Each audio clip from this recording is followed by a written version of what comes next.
केवलं ज्ञानमूर्तिं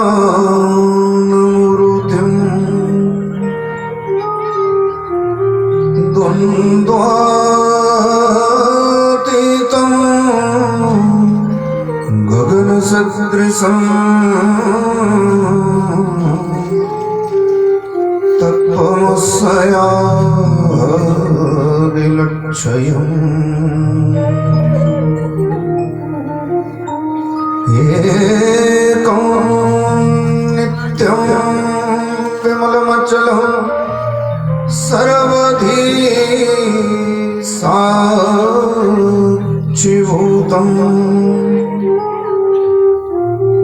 भावातीतं त्रिगुणरहितं सद्गुरुं तं नमामि।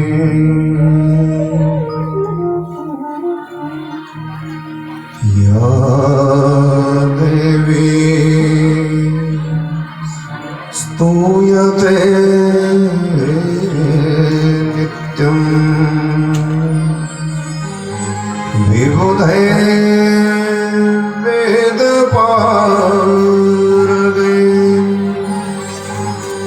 सा मे भवतु जिह्वाग्रे ब्रह्मरूपा सरस्वतीं गजाननं भूतगणाधिसेवितं कपित्थजम्बो फलचारुभक्षणम्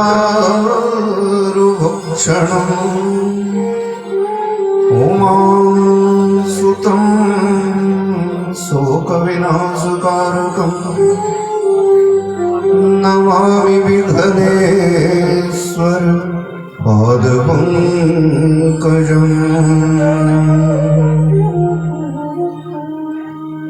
मङ्गलं भगवान् विष्णु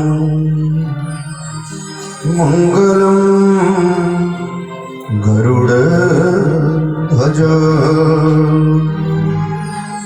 मङ्गलं पुण्डरीकाक्ष मङ्गलायतनो हरिः। सर्वमङ्गलमाङ्गल्ये शिवे सर्वार्थसाधिके शरण्ये त्र्यम्बके गौरी नारायणी नमोस्तुते।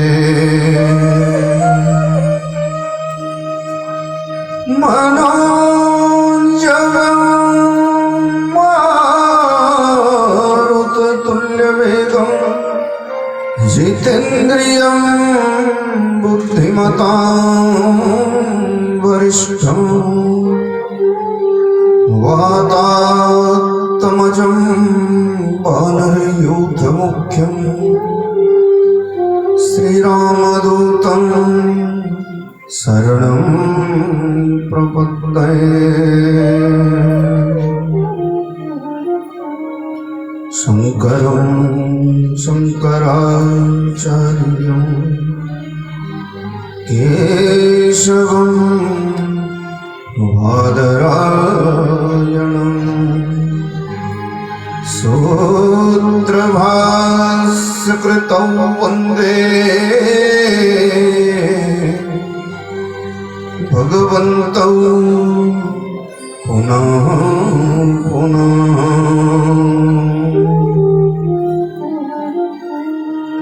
नमोस्तुते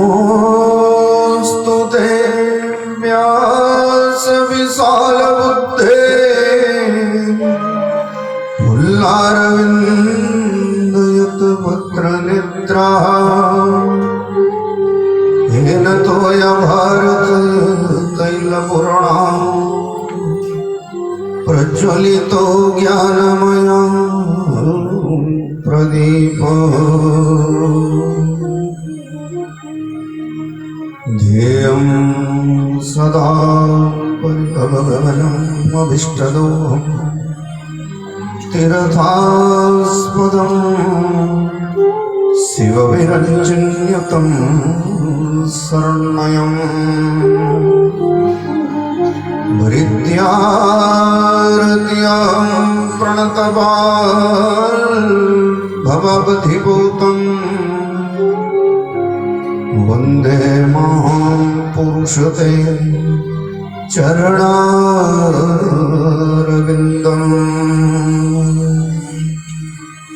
विनायकं गुरुं भानु ब्रह्मा विष्णु महेश्वरा सरस्वतीं प्रणम्यादौ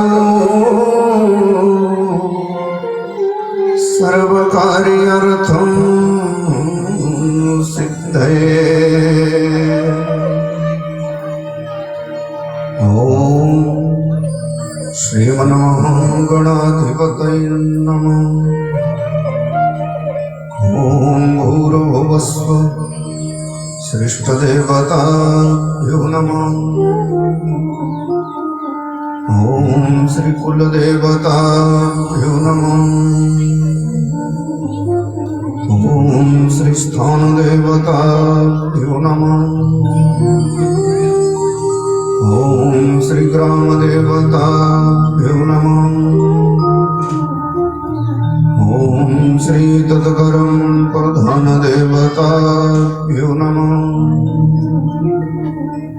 ॐ श्रीसच्चिपुरन्दराभ्यां नमः ॐ श्रीवाणी हिरण्यगर्भाभ्यां नमः ॐ श्रीलक्ष्मी नारायणाभ्यां नमः ॐ श्री उमामहेश्वराभ्यां नमः ॐ श्री सर्वेभ्यो देवेभ्यो नमः श्री सर्वेभ्यो ब्राह्मणेभ्यो नमः श्री सर्वेभ्यो तीर्थेभ्यो नमः ॐ श्री माता पितृ गुरुचरणकमलेभ्यो नमो नमः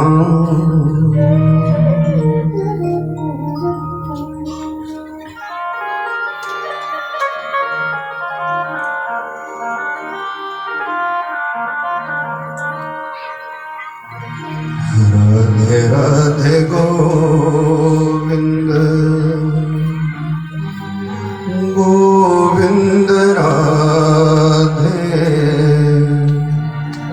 राधे राधे गोविंद गोविंद राधे राधे राधे गोविंद गोविंद राधे राधे राधे गोविंद गोविंद राधे राधे राधे गोविंद गोविंद राधे राधे राधे गोविंद गोविंद राधे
गोविंद राधे राधे राधे गोविंद गोविंद राधे राधे राधे गोविंद गोविंद राधे राधे राधे गोविंद गोविंद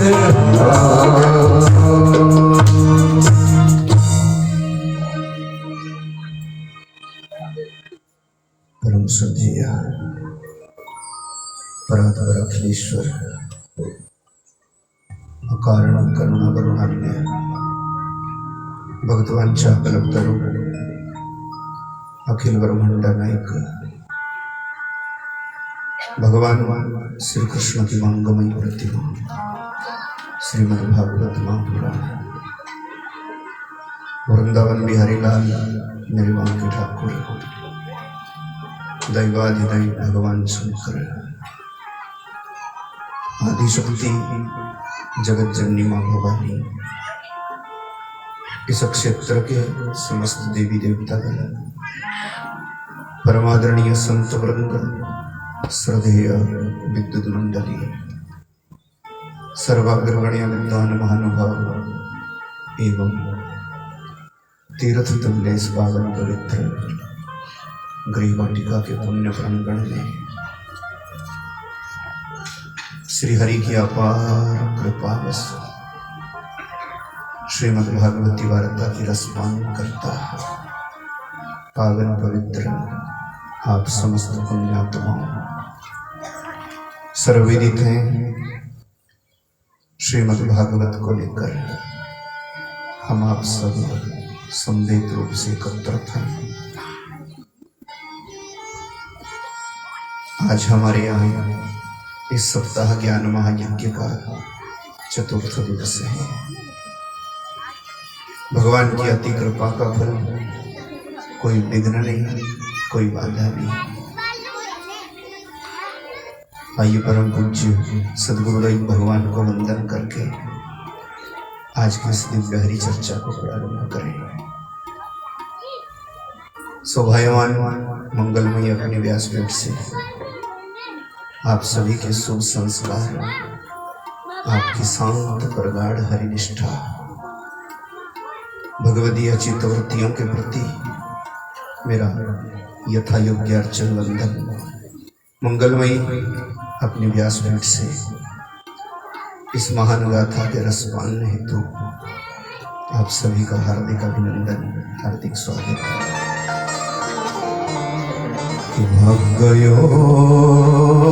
भाग्योदयेन बहुजन्म समर्जितये पुण्येन तु सत्संगमं च लभते पुरुषो यदा वै। ऐसे सुअवसर कई कई जन्मों के पुण्यों का फल है। कई कई जन्मों का पुण्य उदय होता तो ही मिलता एक आध घड़ी का सत्संग।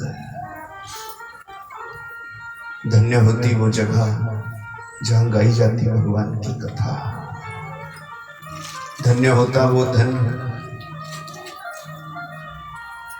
जो धर्म के मार्ग में लगता। धन्य होते वो जीव जो संतों के चरणानुरागी होते हैं। और कि धन्य घड़ी सोई जब होई सत्संगा। जीवन की वो घड़ी धन्य हो जाती जब सत्संग होता। तो बड़े भागी हैं आप सब लोग। आइए परम पूज्य सद्गुरुदेव भगवान को वंदना करके आज की दोपहरी चर्चा को प्रारंभ करें। सद्गुरुदेव भगवान की जय, वृंदावन बिहारी लाल की जय, भागवत भगवान की जय। कि तत्रैव गंगा तत्रैव जमुना तत्रैव सिन्धु सरस्वती च सर्वाणि तीर्थानि वसन्ति तत्र यत्र श्रीमद्भागवतम्।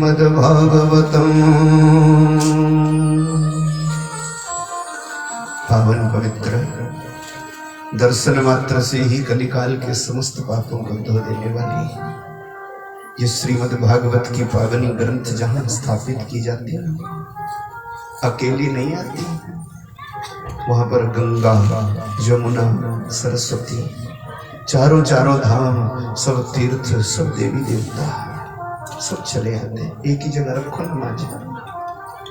ऐसे आप बर्बादी क्यों करते हैं? इसकी पूजा में काम आएगा और आपके नाम से हम चढ़ा देंगे, सुबह बढ़िया रहेगा।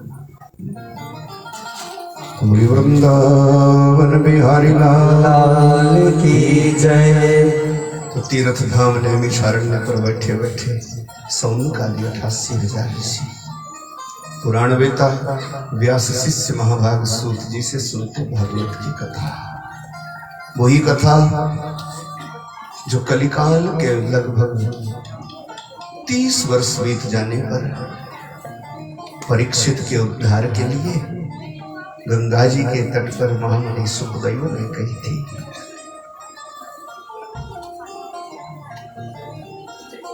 अनायास संत का श्राप लगने पर व्यथित हुए थे महामुनि महाराज परीक्षित। बैठे गंगा जी के किनारे सर्वस्व त्याग कर और भी भगवान की कृपा तो सदगुरु सुखदेव कहीं से बिना बुलाए चले आए। किसी ने बुलाया नहीं था। यदरिक्षयगामटमानो अनपेक्ष अलक्षयलिंगो निजलाभतुष्टौ व्रतश्च बालैरवधूतवेश। दिगंबर अवधूत 16 साल की अवस्था नंग दड़ंग घुमरा लेता चले आए थे और उनसे भी वही प्रश्न किया था जो सब ऋषियों से कर रहे थे। हे सदगुरु, मैं आपसे पूछता हूँ, जीव का सदा सर्वदा क्या कर्तव्य है? जिसको अपनी मौत का पता लग जाए उसको क्या करना चाहिए? मेरे पास 7 ही दिन है। तो सुखदेव ने सीधा कह दिया था, राजन तेरे पास 7 दिन है और मेरे पास भागवत है। सप्ताह श्रवणे नैव सर्वथा मुक्तिदायकम्। ये बड़ा अच्छा संजोग है राजन। मेरे पास भागवत है जो 7 दिनों तक सुनने से मुक्त कर देती है और तेरे पास 7 ही दिन है। राजन ये 7 दिन किसके पास है जीवन में? जिसके पास है वो धन्य है। तो सुनाऊं तेरे को भागवत की कथा। बोले फल क्या है? फल है कृष्ण प्राप्ति करम साधनम, भगवान की प्राप्ति। सो बैठ गए थे गंगा जी के किनारे। आज बैठे बैठे 4 दिन हो गए। तरह तरह की कथाएं सुनाई, अनेक राजा महाराजाओं का वर्णन किया, ध्यान की विधि बताई, सूक्ष्म स्थूल, फिर सृष्टि का वर्णन किया। राजन सृष्टि का पहला जोड़ा हुआ स्वयंभू मनु और महारानी शत्रुपा। इनके 5 संतान हुई, 2 पुत्र 3 पुत्रियां। पुत्रियां थी आकुति, देवहूति और प्रसूति। आकुति रुचि प्रजापति को ब्याही, देवहूति करदम को और प्रसूति दक्ष को दी। आकुति और रुचि प्रजापति के यहाँ यज्ञ नारायण भगवान प्रकटे जो आज तक दुनिया का बेड़ा पार कर रहे हैं। यज्ञ नारायण भगवान की जय।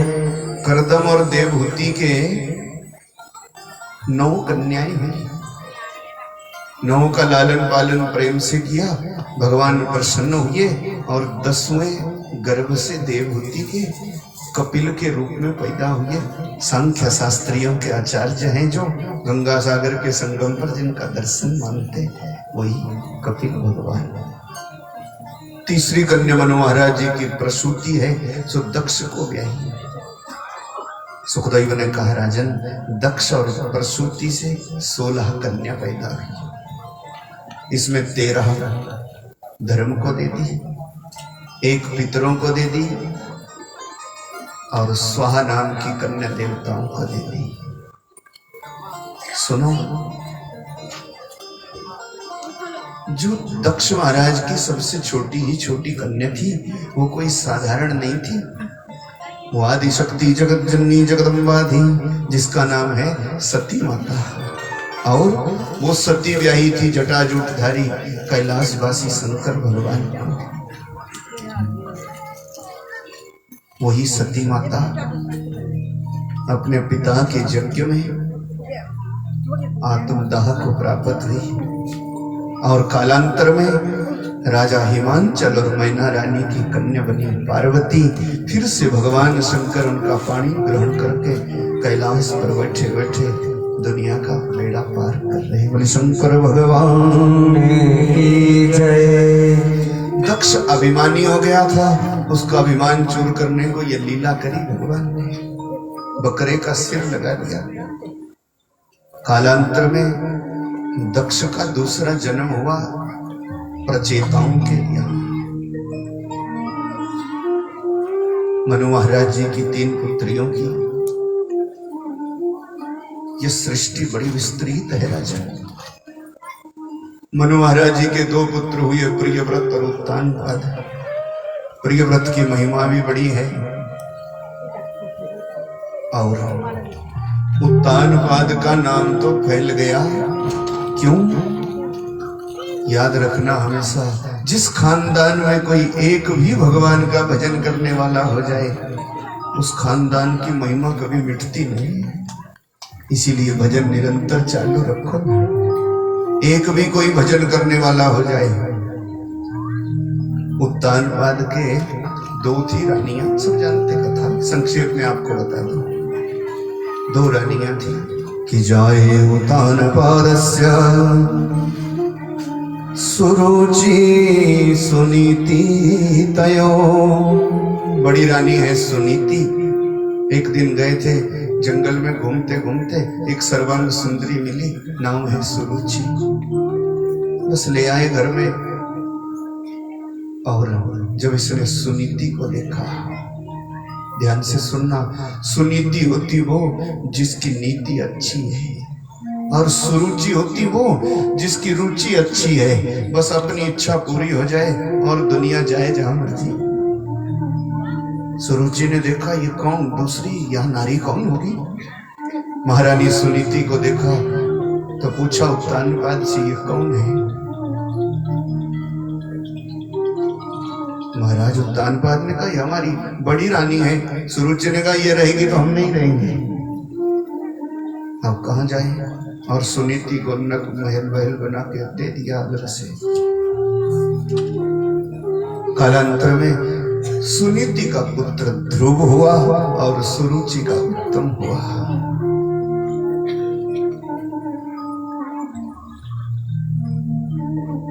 और सब जानते, छोटे बच्चे खेल रहे थे तो ध्रुव भी गया कि पिताजी की गोद में लपका, गोद में चढ़ने को हुआ। उत्तानपाद तो कुछ बोले नहीं, सुरुचि ने रोक लिया। सुरुचि ने कहा, खबरदार, इस गोद के लायक नहीं है तू। क्यों?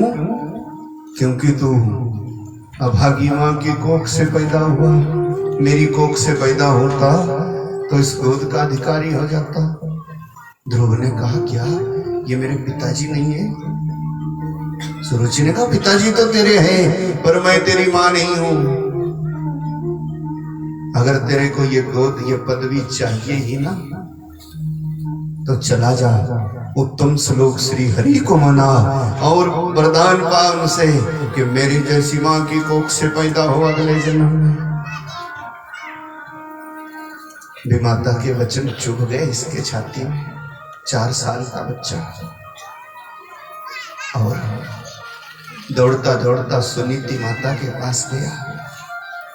पूरी कहानी सुनाई तो सुनीति जिसकी नीति अच्छी है, हृदय तो विदीर्ण हो गया, पर मन में ये भाव जरूर आया कि सुरुचि से भगवान ने अच्छा ही कहलवाया होगा। 4 साल की उम्र में भगवान का भजन करेगा हमारा बालक।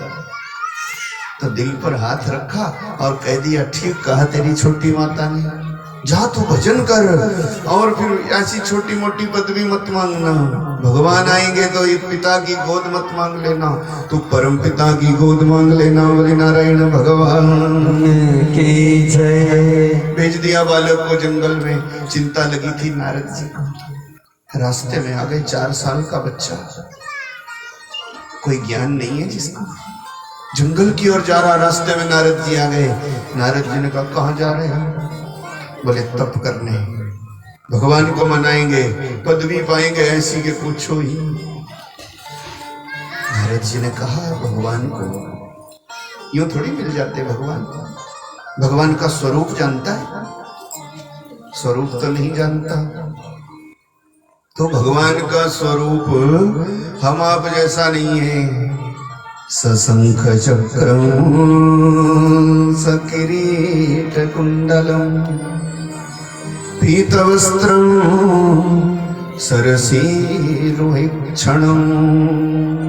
4 होगी भुजा, पीला होगा कपड़ा, शंख चक्र गदा पद्म धारण कर रखा होगा। सो ध्रुव ने कहा, ठीक है, समझ में आ गया। नारद जी ने देखा इतना कोमल सा बालक। नारद जी ने कहा, अभी तो ये दूध पीने की उम्र है, रहने देना। जंगल में हिंसक जानवर होंगे।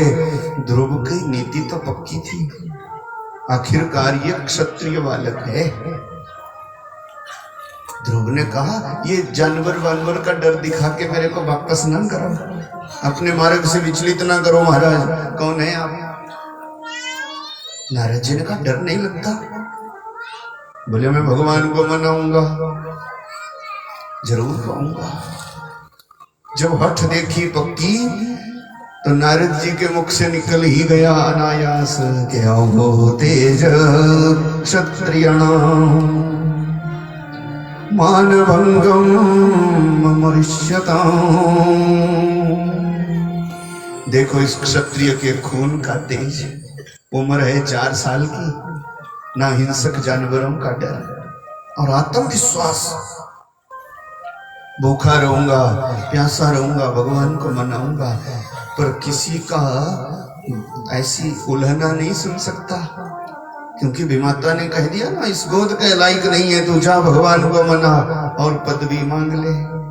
ऐसे चुभ गए बच्चे। नारद जी को लगा ये सच में ही क्षत्रिय खून है, तो कहा धन्य है। अहो तेज क्षत्रियणाम, देखो क्षत्रियों का तेज, धन्य धन्य। नारद जी ने कहा, तो ऐसे नहीं मिलते वो, उनको बुलाने के लिए मंत्र चाहिए। मंत्र जानता है? तब तो ध्रुव ने कहा, मंत्र तो जानता नहीं। नारद जी ने कान में दिया मंत्र कि नमो भगवते तुभ्यं वासुदेवाय च धीमहि प्रद्युम्नाय अनिरुद्धाय नमः संकर्षणाय ते। यह है वासुदेव गायत्री का मंत्र, 32 अक्षरों का मंत्र। इसको नियम से जपो ना, भगवान वासुदेव कृपा करते हैं। आ रहा आपकी समझ में, सबकी समझ में, सबको सुन रहे जी? सुन रहे तो भाव से बोलो न, भगवत भगवान की जय। और याद रखना, कथा सुनने का विचार हो। अब यहाँ तो 2 ही दिन बच गए आज के बाद, फिर मैं आपको तकलीफ देने वाला नहीं, पर फिर कभी आपका कथा सुनने का विचार हो ना, तो हल्का खा पी के आया करो, जिससे प्रेम से बैठा जा सके। कभी कभी मैं देखता ना, थोड़ा ज्यादा हो जाता ना, तो फिर झोंका आने लगता। और ये कथा इतनी संकरी है, बहुत ये बड़ा संकरा मार्ग है। तलवार की धार के बराबर है मान लो, फिर समझ में नहीं आती, भूल जाती। बीच में एक झोंका भी आ जाए। और ये श्रीमती निद्रा देवी, इसको वरदान मिला है, सुना होगा अपने कथा में कई बार। सो महाराज सब सावधान रहे ना, फिर ये आपकी समझ में आएगा। ठाकुर जी की कथा में चलना है, सबको चलना गोकुल, जहां पर कोयल की कूक है, मोर की पायल है, बंसुरी की धुन है, गाय है, बछड़ा है, गोपी है, सब है। कण कण से जहां जहां कृष्ण कृष्ण की ध्वनि निकलती है, जहां कि वृंदावन के वृक्ष को मर्म न जाने कोई, डार डार अरुपात पातते श्री राधे राधे होए। बोली राशेश्वरी राधा की जय। सो मंत्र दिया कान में, 32 अक्षरों का ये वासुदेव गायत्री का मंत्र, नियम से पढ़ो। नमो भगवते तुभ्यं वासुदेवाय च धीमहि प्रद्युम्नाय अनिरुद्धाय नमः संकर्षणाय ते। और ये पूरा ना पढ़ सको ना तो भी कोई परवाह नहीं, फिर इसमें से ही निकला 12 अक्षर का मंत्र, जिसको महामंत्र बोलते। जो धारणा है ना कि बुजुर्गों के चले जाने के बाद बच्चे लोग उनके लिए कोई गायत्री का पाठ कराते, कोई तरह तरह के नियम अपनाते, मोक्ष के उपाय करते। तो ये मोक्ष का महामंत्र है, द्वादशाक्षर मंत्र। 12 पुराण में एक सुंदर बात कही कि गत्वा गत्वा निवर्तन्ते चंद्र सूर्योदयाग्रहा अद्यापि न निवर्तन्ते द्वादशाक्षर चिंतका।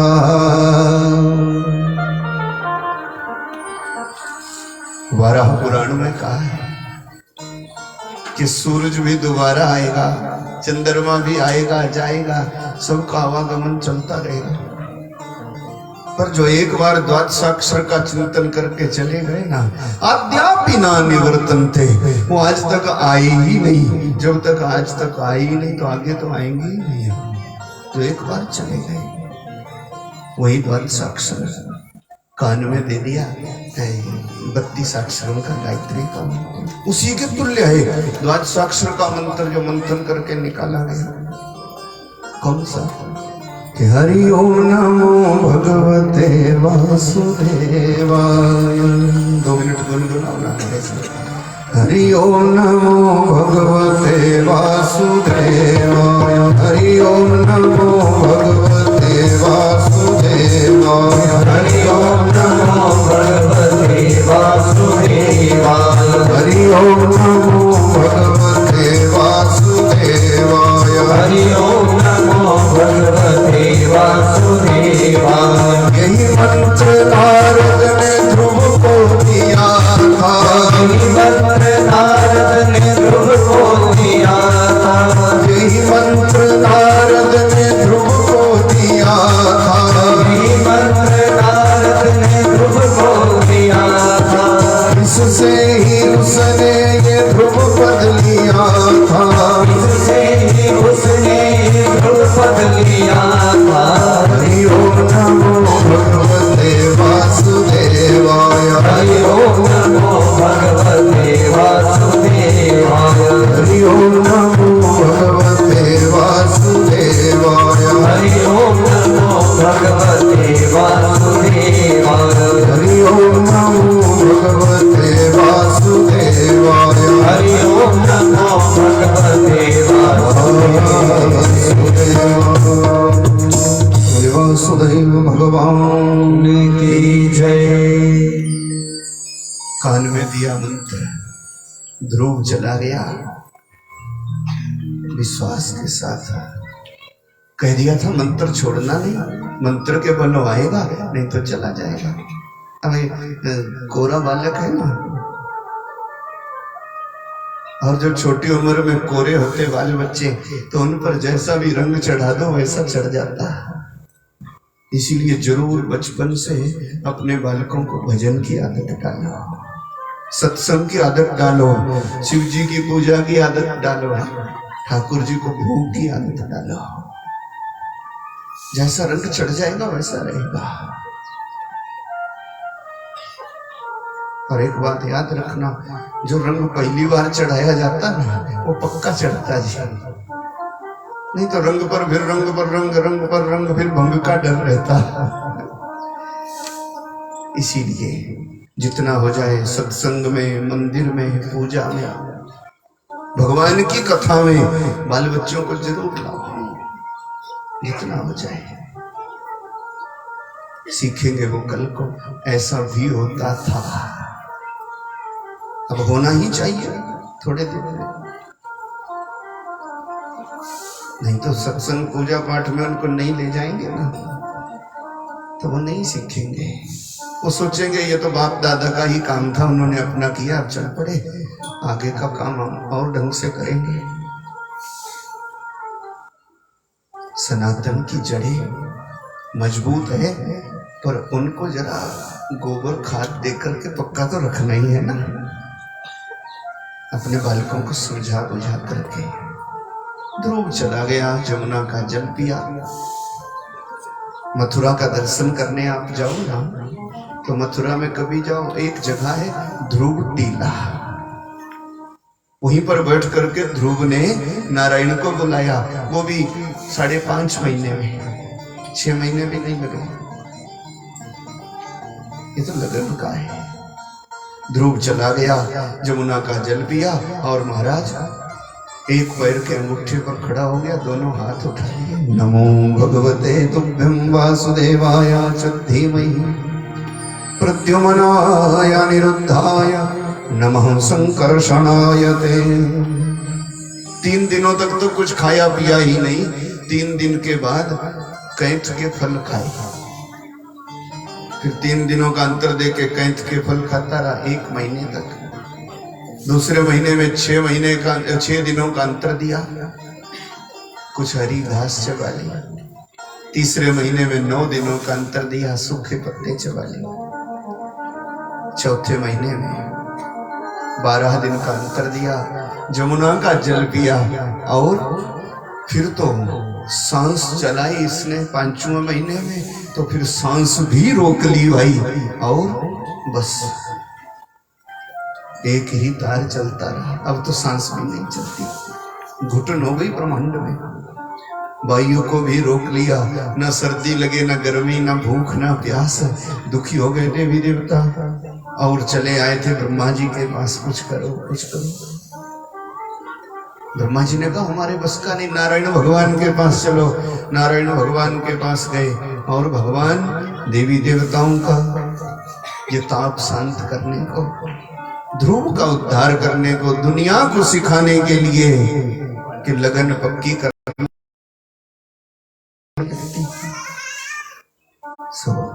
चले आए थे जमुना में ध्रुव के पास। ध्रुव ने भगवान के आने पर आंख तो खोली, ना प्रणाम किया। ऐसी कथा है, संक्षेप में आपको बता रहा। ना प्रणाम किया,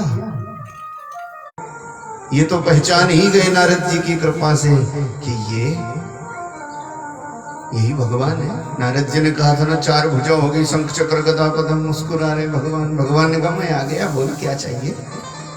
तो डर ये लगा था कि मंत्र का भगवान आगे बढ़ाया और भाई के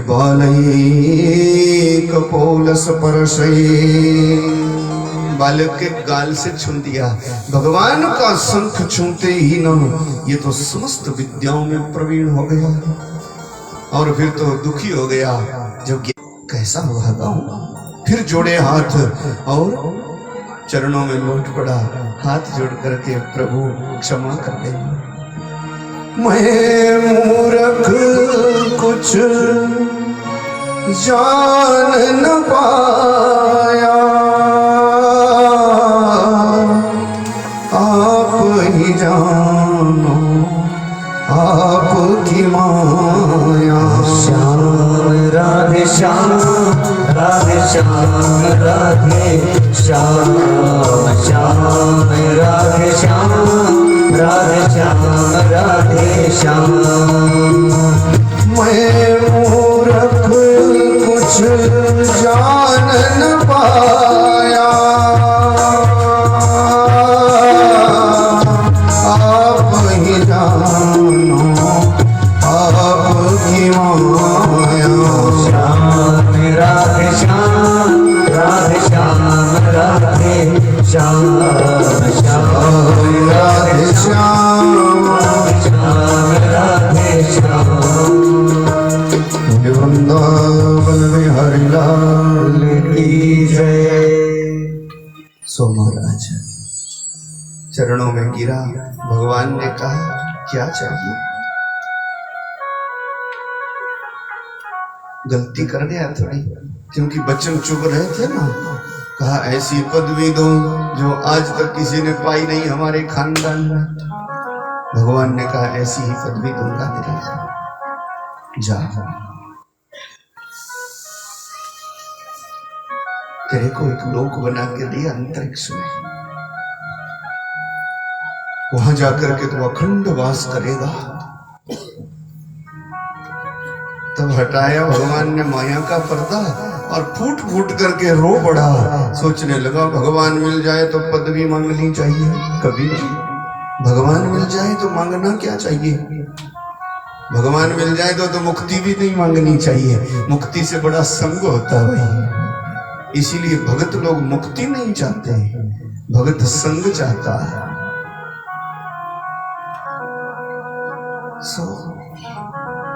फिर कहने लगा प्रभु क्या मांगू बैठा मैं।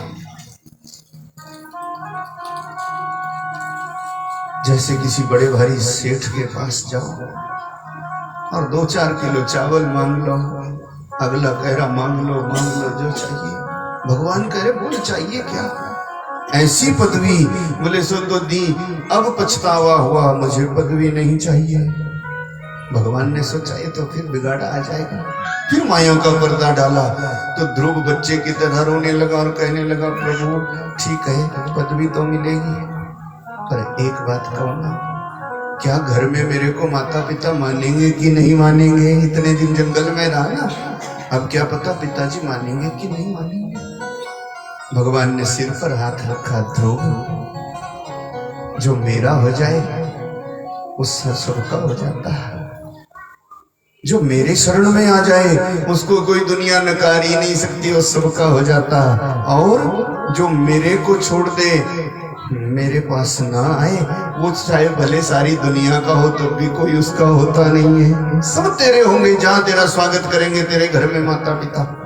बड़ा भारी खुशी हुआ और आया भी था वरदान पा करके, बहुत स्वागत सत्कार हुआ।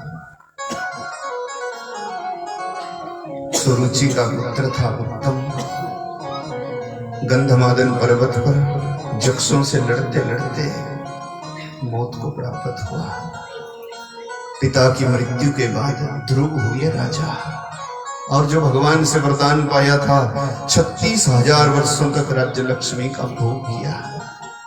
तब आए भगवान का विमान ले जाने हमको।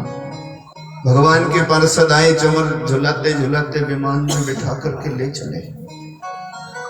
ध्रुव से कहा विमान आया है, चलो वैकुंठ। भगवान का दर्शन करोगे फिर आपके धाम में आपको छोड़ देंगे।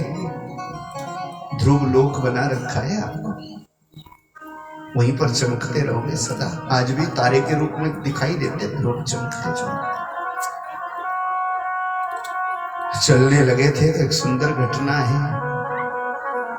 फिर तो एक मोटी ताजी युवती आ गई, सर्वांग सुंदरी। सो पकड़ लिया पीछे से ध्रुव को, कहां जा रहे हो। ध्रुव ने कहा रहने दे, 36,000 साल राज करते करते हो गए, आज तक कभी दिखी नहीं। अब चलते चलते कह रही कहां जा रहे हो, कौन है तुम। कहने लगी जा कहाँ रहे? ध्रुव ने कहा देखती नहीं विमान आया है, विमान पर बैठे बैठे भगवान के धाम जाएंगे। इसने तो पकड़ लिया ध्रुव को, हमारे बिना जाओगे, हमारे साथ ही चलना पड़ेगा, पहले हमारे होना पड़ेगा फिर जाओगे। ध्रुव ने कहा ना ना ना, मैं तो तेरा होता नहीं। कौन है तू? कहने लगी मेरे हुए बिना तो यहां से कोई जा ही नहीं सकता। कौन है? इस लोक पर मेरा ही अधिकार है। शिव जी का लोक होता उसको शिव लोक बोलते ना, विष्णु का लोक उसको विष्णु लोक बोलते, ब्रह्मा का लोक होता उसको ब्रह्म लोक बोलते। और ये लोक कौन सा है? कौन सा? ये मृत्यु लोक है। सो ये मृत्यु देवी थी। सो जो इसने कहा मैं मौत हूं, मरना पड़ेगा। ध्रुव ने कहा मरना तो है नहीं, भगवान के धाम जाना है, मरेंगे नहीं। पर इसने पकड़ लिया पक्का, बिना मरे जाओगे कैसे? तो कथा कहती ध्रुव ने जो विमान पर दूत बैठे चमर लिए ना भगवान के सेवक, उनकी तरफ देखा क्या किया जाए। उन्होंने इशारा किया, उससे कहो कि जरा गर्दन झुका तो हम तेरे हो जाएंगे। जो भगवान का भजन करता ना, ये भजनानंदी है, जो महापुरुष है, मौत भी उसकी इच्छा के अनुरूप हो जाती है। कभी कभी महापुरुषों की इच्छा मृत्यु हुआ करती है, हम सुनते हैं। बोले उससे कहो ना कि गर्दन झुका ले। ध्रुव ने कहा तो गर्दन झुका। सो तो हाथ जोड़ के खड़ी हो गई गर्दन झुका के। ध्रुव ने फिर देखा भगवान के सेवकों की ओर। उन्होंने कहा अब क्या दिखता है? पौड़ी लग गई, खोपड़े पर पैर रख जरा और चढ़ जा विमान पर कि मृत्यु मूर्धनि पदम दत्वा। मृत्यु के सिर पर रखा पैर, अर्थात मृत्यु को भी जीत गए ध्रुव इस नाम के बल। महाराज इस नाम की बड़ी महिमा है। विमान पर बैठे और विमान चल पड़ा भगवान के धाम को। तब अपनी माता जी की याद आई, ओहो मेरी माँ रह गई।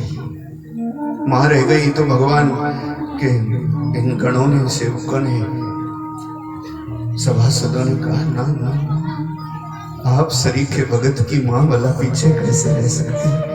विमान दिखाया, एक और विमान आगे चल रहा, उस पर देवांगनाएं चमर झुलाते झुलाते सुनीति माता को भी ले जा रही। बोले कभी ऐसा हो सकता जिसका पुत्र भगवान को पा जाए उसकी माँ पीछे तड़पती रह जाए? कभी नहीं। तेरी माँ भी आगे जा रही है आपकी। माता जी को आगे करके, अर्थात कई कई पीढ़ियों का कल्याण करके ध्रुव भगवान के धाम को चले गए। राम नाम कहने का मजा जिसकी जिह्वा पर आ गया, मजे लूटे प्रहलाद ने, ध्रुव अमर पद पा गया। ये राम नाम के मजे हैं। श्री सुखदेव ने कहा राजन, ध्रुव के कुल में ध्रुव का पुत्र हुआ भव्य, भव्य का चाक्षुष हुआ और 13 पीढ़ी बीत गई। 13 पीढ़ी के बाद इनके यहाँ हुआ प्रचेता, दिव्य है देवता की तरह। जो दक्ष था ना, जिसको बकरे का सिर लगा दिया, वो अगले जन्म में इसी प्रचेता का पुत्र बन करके पैदा हुआ। और यहाँ पर भी संजोग से इसका नाम दक्ष ही रखा गया। बड़ा भारी ज्ञाता है, भगवती जगदम्बा का उपासक है। और दक्ष के यहाँ इस जन्म में 60 कन्याएं, 60 कन्याओं का इसने लालन पालन किया। 27 चंद्रमा को दे दी, 10 धर्म को दी, 13 कश्यप को दे दी, 4 कृषस्व को, 2 भृगु पुत्रों को, 1 अरुण को, 1 गरुड़ को। ऐसे 60 कन्याएं, इनका विधि विधान से ब्याह किया। दक्ष की महिमा थी। सुनो राजन, ये जो 13 कन्या कश्यप को दी ना, ये कश्यप ब्रह्मा जी के मरीचि हुई है, मरीचि का पुत्र कश्यप है। कश्यप बड़ा भजनानंदी महापुरुष है। तो दक्ष महाराज की 13 कन्याएं इसकी पत्नियां हुई। इनमें अदिति, दीति, दनु, जाया, कद्रु, सुरसा, सिंका, ईला आदि आदि सब है। और कश्यप की 13 पत्नियों के भाव अलग अलग थे, इसीलिए सबके अलग अलग संतान पैदा हुई।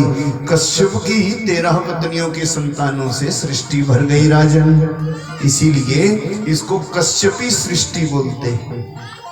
जिसके हमारा गोत्र होता है ना, जिस ऋषि से हम पैदा हुए, ये कश्यप की 13 पत्नियों से ही सब हुआ। अदिति के देवता हुए, दीति के दैत्य हुए और दनु के दानव हुए।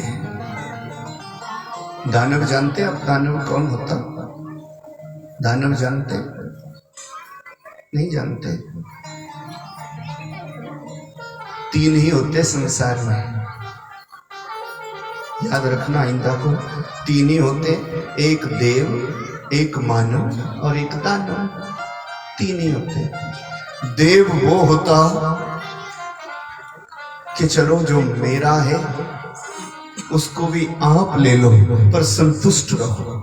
जो आपका है वो तो रखो ही रखो, हमारा भी आप ले लो, पर खुशी रहो, मजे से जियो जीवन। ऐसा स्वभाव जिसका हो जाए वो होता देवता। मानव होता दूसरे नंबर का मानव है। मानव कौन? जो मेरा तेरा करेंगे, ये मेरा है ये तेरा है, मेरे तेरे के लिए लड़कट के मर जाए, अपना दूंगा नहीं और दूसरे का कुछ लूंगा नहीं, उसको बोलते मानव। अब तीसरा तो आप समझिएगा ना, दानव कौन होता? जो मेरा है उसको तो जरा पक्का छुपा के रखता, दूसरे का भी जोर जबरदस्ती छीना झपटी करके छीनना चाहता, उसको बोलते दानव। बोले नारायण भगवान की जय। ये 3 होते, देव, मानव और दानव। तो दनु नाम की जो भरजा है कश्यप ऋषि की, उसकी संतान हुई दानव। कद्रु ने सांप पैदा किए और सुरसा नाम की जो भरजा है उसने नागों की पैदावारी की। अब आप फिर प्रश्न खड़ा है कदम कदम पर कि नाग अलग होते, सांप अलग होते। सांप विषैला जीव है और नाग तो देवता है भाई। सुरसा नागों की माता है। सुंदरकांड तो पढ़ते होंगे ना कि सुरसा नाम आइन के माता, सुंदरकांड में आता है। हनुमान जी की परीक्षा की थी इसने समुद्र के बीच में। सुरसा से नाग हुए, कद्रु से विषैले काले रंग के सांप हुए, और बिनता नाम की जो भरजा है उसने उड़ने वाले पक्षी पैदा किए। इसका बड़ा ही बड़ा पुत्र गरुड़ है जो भगवान का वाहन है। श्री सुखदेव जी कहते राजन, ऐसे कश्यप ऋषि की 13 पत्नियों की संतानों से ये पूरा संसार भर गया। कश्यपी सृष्टि कहते, मैं कह रहा था हम जिस ऋषि से पैदा हुए हो हमारा गोत्र होता। कदाचित आप सबको तो अपने गोत्र का पता है, तो अपना खानदान, अपना गोत्र, अपना कुल देवता, हम कहां से आए, कहां जाना, हमारे बुजुर्ग कौन थे, हैं, उनकी सभ्यता संस्कृति क्या थी, ये आज के जमाने में ज्ञान होना नितांत आवश्यक है। ये ज्ञान नहीं हम रखते, इसीलिए तो लोग सनातन छोड़ रहे हैं और ठगे जा रहे हैं। तो ठगे ना जाओ, ये ध्यान रखो, बस सत्संग करो और लोक परलोक सुखी कर लो भाई। क्योंकि ये मनुष्य जन्म तो दोबारा मिले कि ना मिले क्या पता, पर कदाचित जिसको गोत्र का भान हो ही ना, उसका गोत्र कश्यप कहते हैं, क्योंकि ये कश्यप से सब सृष्टि, कश्यपी सृष्टि। समय चलता गया, दीति के दैत्य हुए, राक्षस। स्वभाव दोनों का अलग अलग था, और अब स्वभाव अलग अलग हो जाए तो तकरार की संभावना रहती है, सीधी बात है।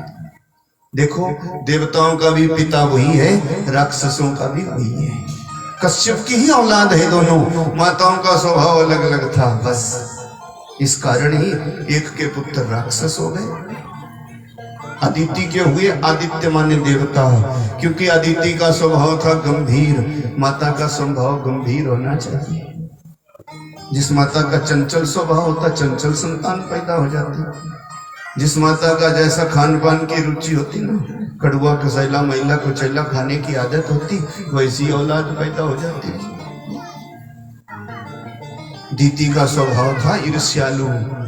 जिस माता का स्वभाव ईर्ष्यालु होता कि मेरा ही बच्चा पढ़े, पड़ोसी का ना पढ़े, मेरा ही बच्चा अच्छी नौकरी करे, पड़ोसी का करे तो नींद नहीं आती रात भर, ये तो दीति माता का स्वभाव है। तो ऐसा स्वभाव जिसका हो जाए, उसकी संतान राक्षसी हो जाती, संस्कारहीन हो जाती। तो ऐसा स्वभाव ना रखो, स्वभाव बढ़िया रखो। कब आप सड़क पर तो जाते होंगे, ट्रक के पीछे लिखा होता ना, सब पढ़े सब बड़े, ना रगड़ो भगवान की जय। सब और ये तो वसुधैव कुटुंबकम की परंपरा है। वसुधा ही परिवार है, पूरी धरती पूरा संसार है, वो है सनातन। अलग अलग स्वभाव था, अलग अलग संतान। तो देवता राक्षस की तकरार हो जाती है आपस में, कभी देवता हारने लग जाते, तो फिर भगवान तरह तरह का अवतार लेकर के आ जाते राजन। भगवान का जन्म नहीं है। आपको मैं बताऊं, 6 प्रश्न किए थे ना ऋषियों ने। पहला प्रश्न था परम धर्म क्या है मनुष्य का, तो परम धर्म बता दिया भगवान की कथा। दूसरा है कोई शिव जी को बड़ा बोलता, कोई विष्णु को बड़ा बोलता जी, कोई देवी को बड़ा कहता, किसको बड़ा माने? तो कह दिया था विरोध किसी का नहीं, केवल मन गोविंद चरणे निवेशयेत।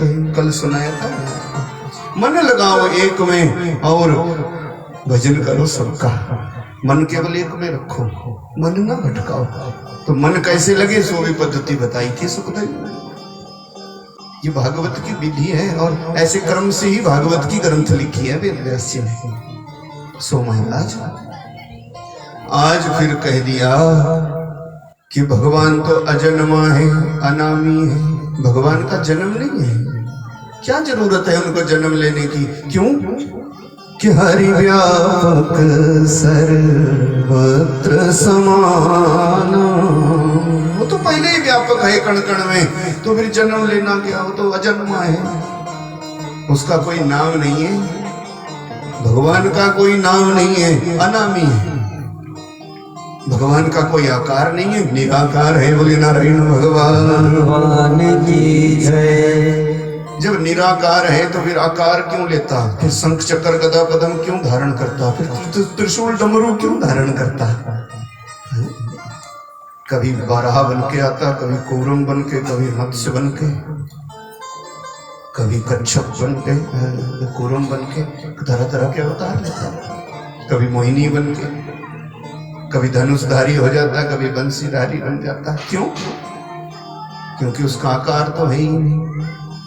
ऐसा क्यों करते? ये प्रश्न किया सुखदेव से परीक्षित ने, और यही प्रश्न ऋषियों ने किया था सूत जी से कि जब भगवान अजन्मा है, अनामी है, तो अनामी का नाम क्यों है? अजन्मा का जन्म क्यों है? और निराकार का आकार क्यों है? उसी का उत्तर दे रहे हैं सुखदेव। सुखदेव ने कहा राजन, अगर अजन्मा है भगवान, तो फिर भगत लोग संसार में रहेंगे, उत्सव कैसे मनाएंगे? अगर भगवान अजन्मा है ना, तो फिर तो जन्माष्टमी की जरूरत है ही नहीं।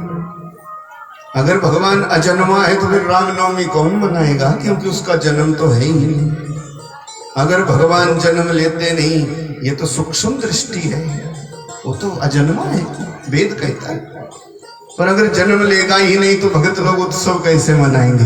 फिर आज भगवान का जन्मोत्सव हम कैसे मनाते अगर जन्म होता ही नहीं भगवान का?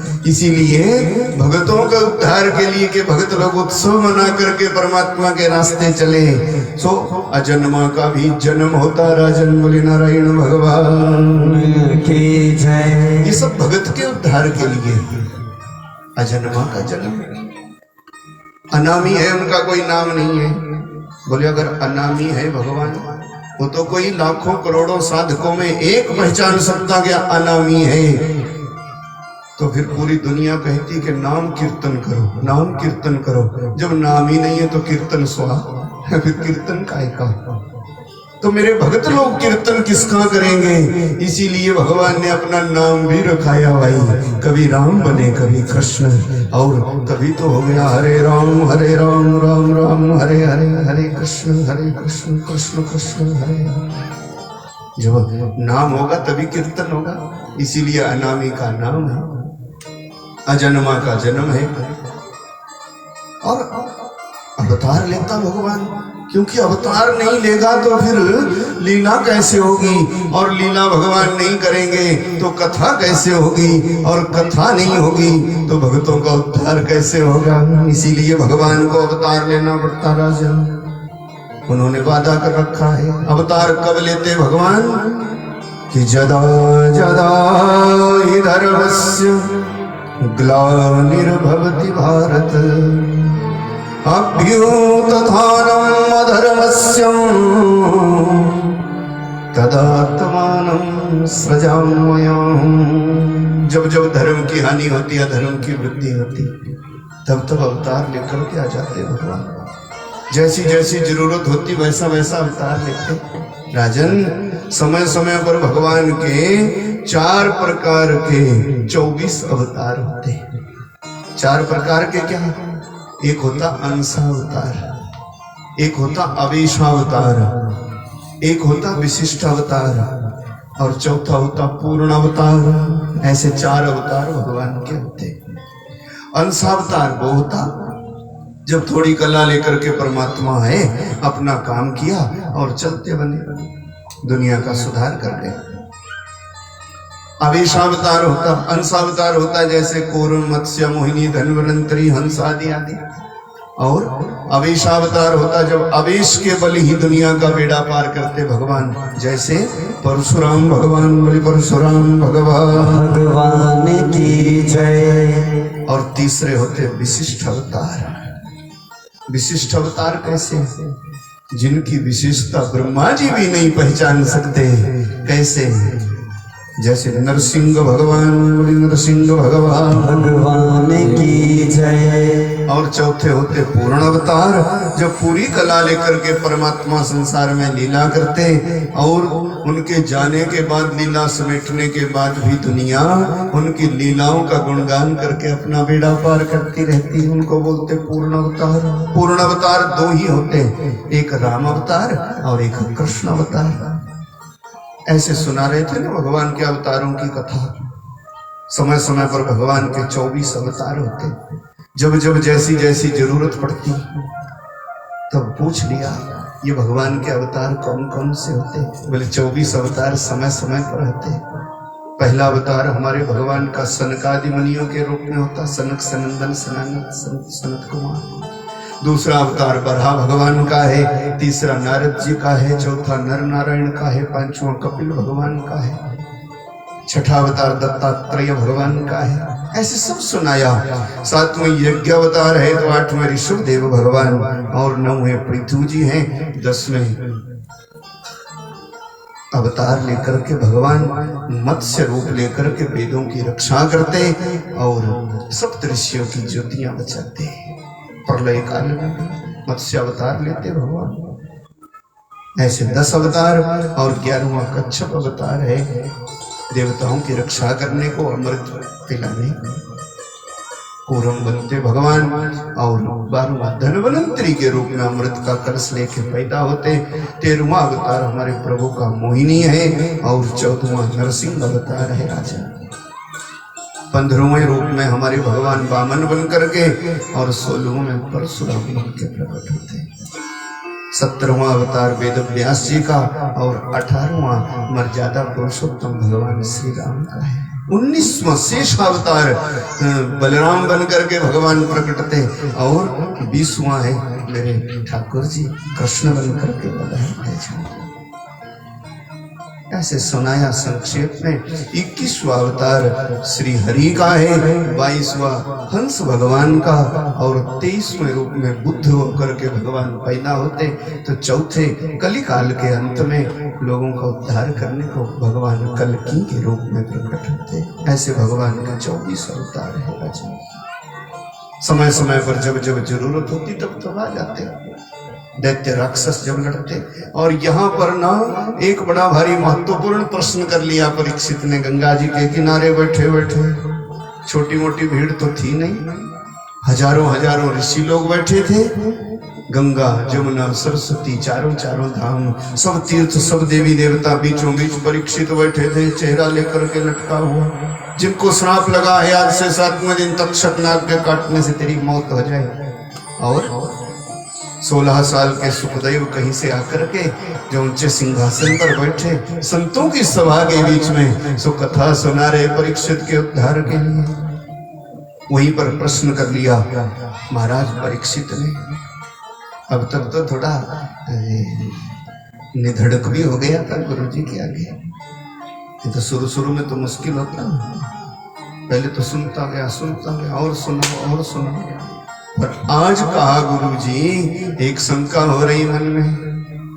आप सुना तो रहे कि भगवान भगवान भगवान, जब जब जरूरत होती तब तब अवतार लेता, जब जब राक्षस पैदा होता।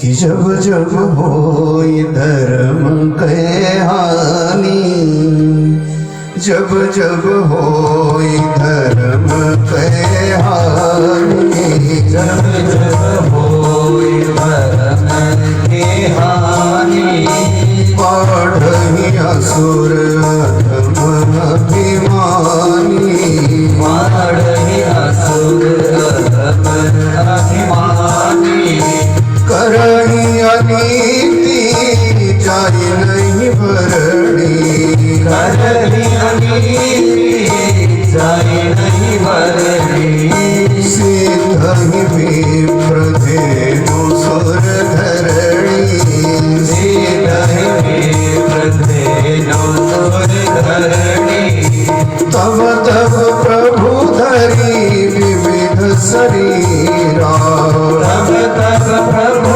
धरी विविध शरीरा, हरहि कृपा निधि सज्जन वीरा, हरहि कृपा निधि सज्जन वीरा, सीताराम सीताराम सीताराम सीताराम, सीताराम सीताराम सीताराम सीताराम, मंगल भवन मंगल हारी, मंगल भवन मंगल हारी, प्रभु सुदशरथ अजिर बिहारी, प्रभु सुदशरथ अजिर बिहारी।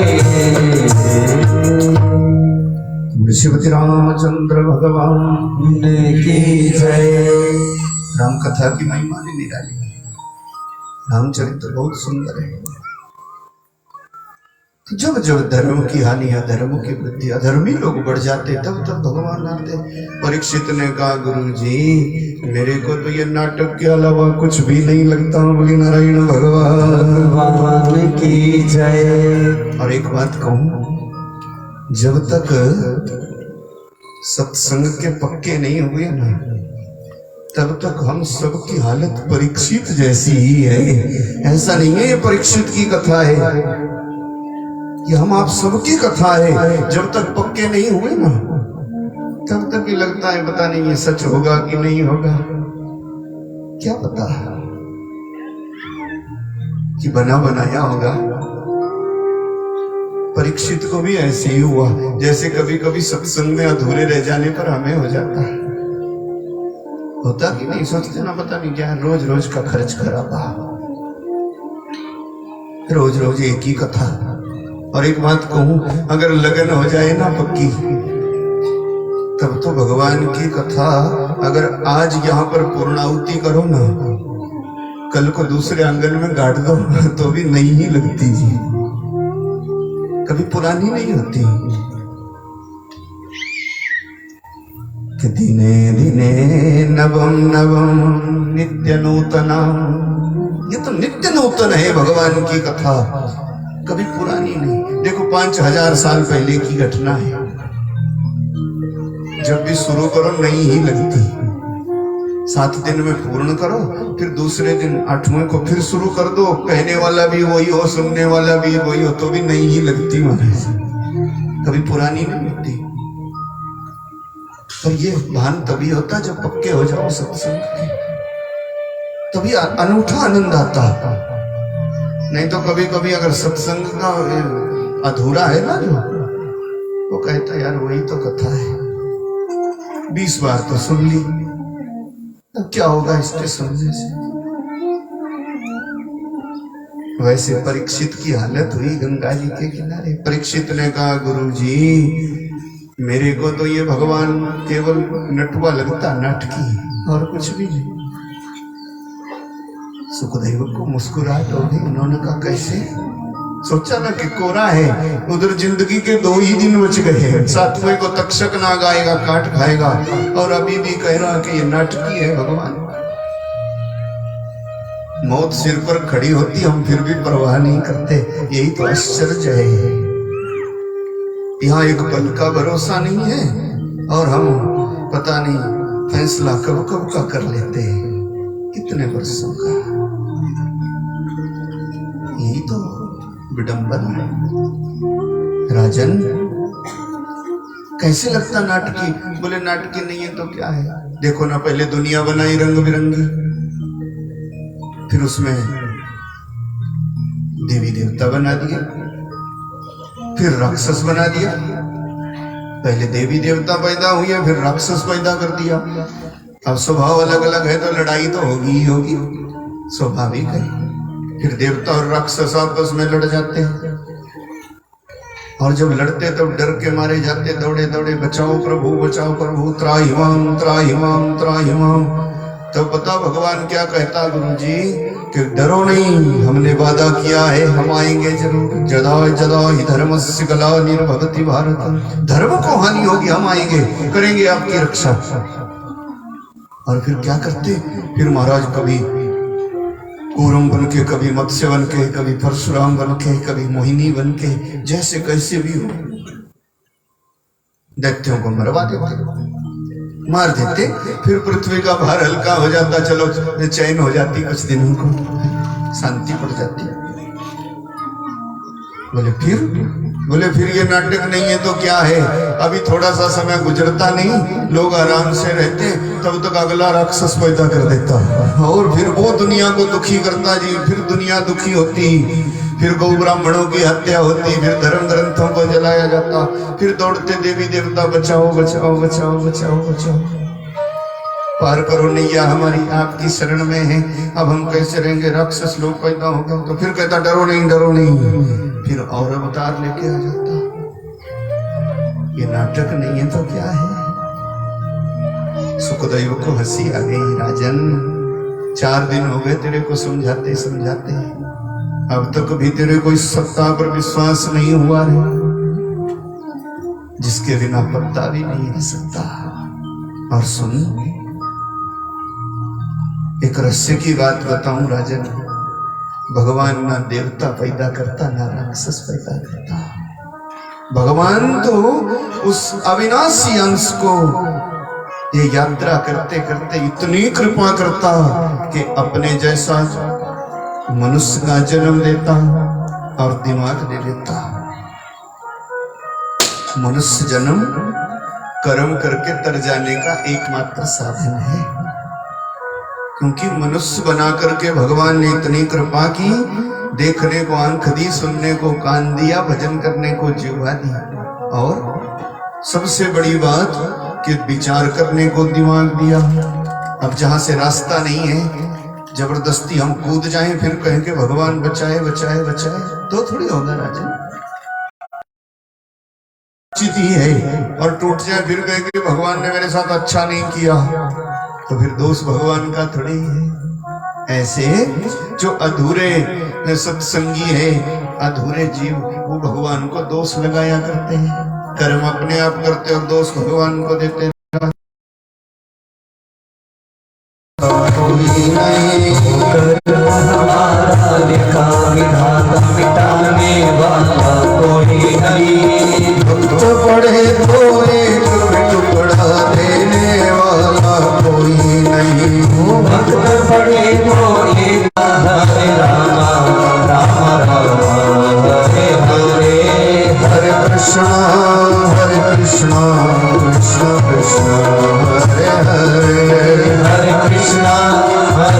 कृष्णा कृष्ण कृष्णा हरे हरे।